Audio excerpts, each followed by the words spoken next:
What is going on, everybody? Back at it again with another YouTube video. And I just want to say thank you to everybody who popped out to the stream last night. It was a huge success. I mean, we went on for 4 hours just talking Eagles, Cowboys, Dak Prescott, Carson Wentz. We talked about basically all of football. And, you know, I really do appreciate it. We gained 14 subscribers from that stream alone. We are currently at 571 subscribers, but we are not finished yet. We're going to continue these daily uploads. So what you guys can do is like, comment, and most importantly, subscribe to the channel. We are on the road to 1,000 subscribers, and we are getting very close. You know, we're almost at 600. Hopefully we can hit that by the end of this week. That would be awesome. But in today's video, we are going to be talking about if the Sixers have a realistic shot of beating the Milwaukee Bucks in a playoff series. Now, I know I'm skipping a few teams that I said I was going to cover. We started off with the Boston Celtics, and I said that the Sixers could beat them because of the matchup with Embiid versus Tice. Embiid will absolutely dominate Daniel Tice. But this is the Milwaukee Bucks part of my can the Sixers beat this team in the playoffs. So, to get everything started, can the Sixers beat the Bucks in the playoffs? I don't know. That is the number one question. The Bucks and the Raptors are the two hardest teams for me that the Sixers would have to play in order to probably get to the NBA Finals.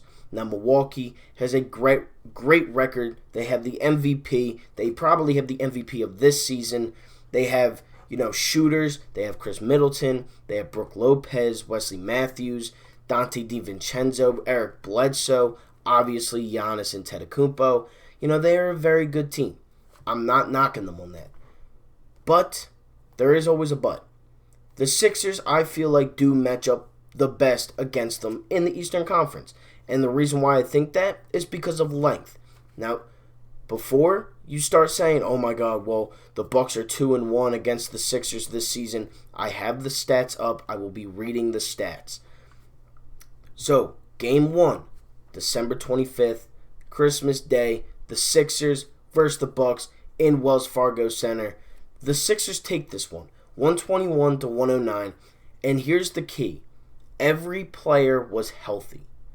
Now, you had Ben healthy, you had Richardson, Tobias, Horford, and Embiid all healthy, all scoring in double figures.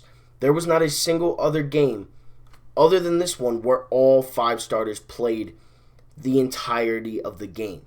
Because they did start the last game in Milwaukee, but Ben Simmons went out after 4 minutes of play.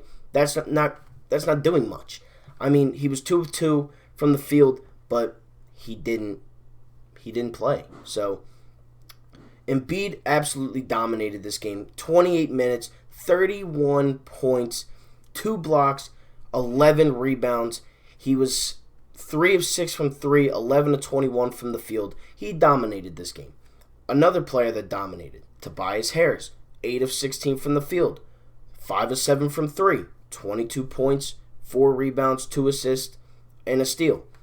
Al Horford, 11 points. He was a little cold this game, 3 of 12 shooting, but with his defense, he had a block and a steal, but he was a -2 in the plus-minus, which isn't necessarily good, but it has been a lot worse, and you will definitely see that in the next 2 games that I will be going over. Ben Simmons, 15.7 rebounds, 14 assists, and 7 of 10 shooting for Ben Simmons. Now, that is a great stat line. 7 of 10 shooting. He missed 3 shots and assisted 14 baskets. That's insane, while adding 15 points. Josh Richardson, 7 of 20. He shot the ball a little bit much. 4 of 11 from 3, but he did score 18 points. Off the bench, we only played 4 guys off the bench this game. Trey Burke, James Ennis, Mike Scott, and Furkan Korkmaz. Furkan added 16 points. The other guys added 3, 2, and 3.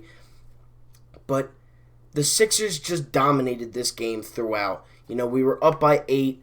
Then we scored 31 in the second quarter. We scored 31 in the third. And then Chris Middleton started to go off at the end of the game, and they ended up scoring 36 points in the quarter. But to take a look at Milwaukee's stats, we'll just go over the starters real quick. Wesley Matthews, 4 points. Dante DiVincenzo, 6 points. Brook Lopez, 11 points. Chris Middleton, 31 points. Giannis only had 18. Now take that into perspective because Giannis is the MVP. He can basically score whenever. He can basically dunk whenever he wants. He does get away with stuff here and there, but that's every NBA player. But we held him to 18 points. He had 14 rebounds, 7 assists, 3 turnovers, but he was a minus 18, and Wesley Matthews was a minus 19 on the day. So the Sixers took game 1, 121-109, and that was with everybody healthy. Now keep that in mind because we go to game number 2. The Bucks beat the 76ers 112-101 in Milwaukee. Now the Sixers obviously they were not a very good road team this season. They weren't. They had 11 wins and the majority of their losses, all but 2 losses came on the road. In this game, the highest scorer was 25 points, Tobias Harris. He was 10 of 23, 5 of 6 from 3, but he was a minus 8. Al Horford, he added 4 points to his stat line from last game, but he still shot poor, 5 of 12 from 3. There's no reason, and he only made 5 shots. There's no reason why Al Horford should not attempt the free throw and why he should only be shooting threes and making them. Embiid had a very poor game, 19 points, 6 of 26 from the field, 11 rebounds.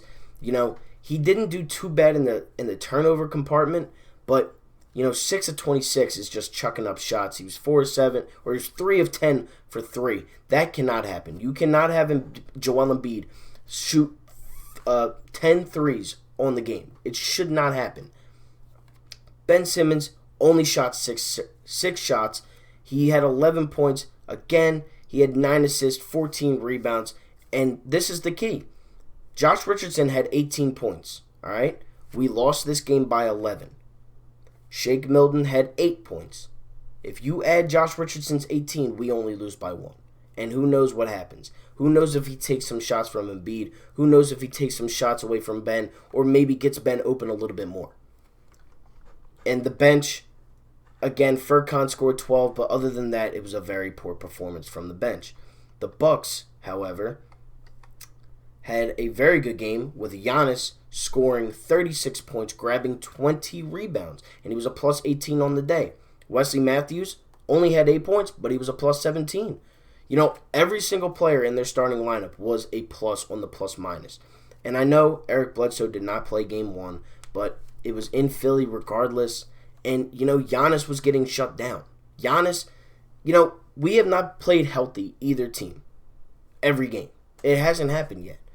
But the Bucks ended up taking game 2, 112-101.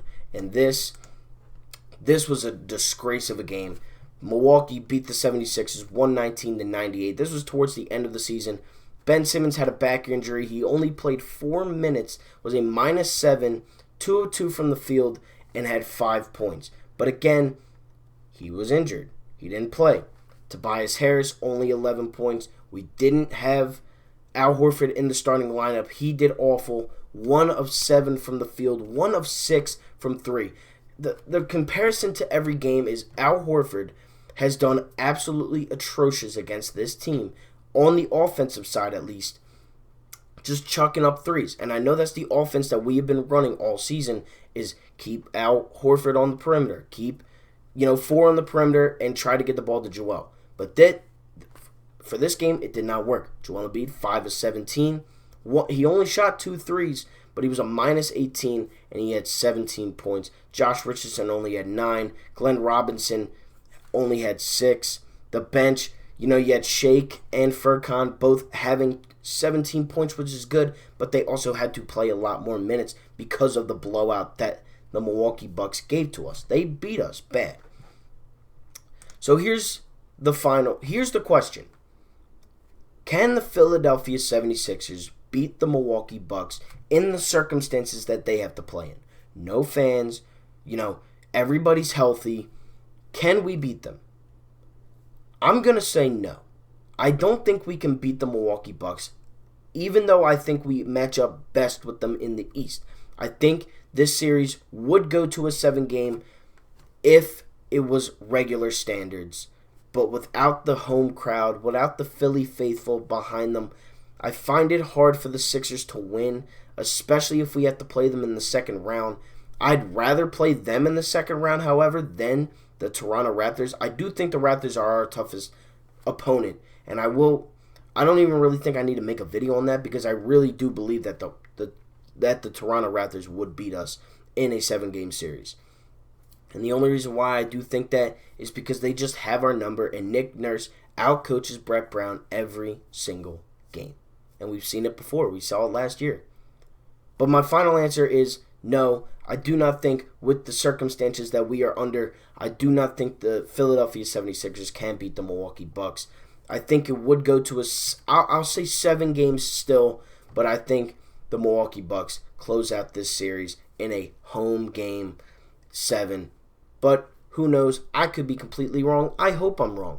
But with taking everything into account, with no fans, I think it's going to be hard for the Sixers to win games, especially against great teams like the Raptors, the Bucks, the Celtics. But I do think we beat the Celtics just because we've had their number. And in this case, the Bucks have had our number.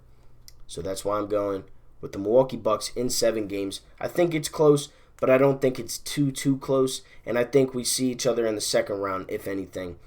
But that's it for this video. Thank you all so much for watching. Like, comment, and subscribe. Let me know if you think the Sixers can beat the Bucks or if the Bucks would win in less games. Or just let me know down below how you think this series outcome would be. I'm, again, going to go Bucks in 7, but I could be wrong. I hope I am wrong in the way that the Sixers can win. But with that being said, again, thank you so much for watching. Like, share, or comment, and subscribe, and I'm out. Peace.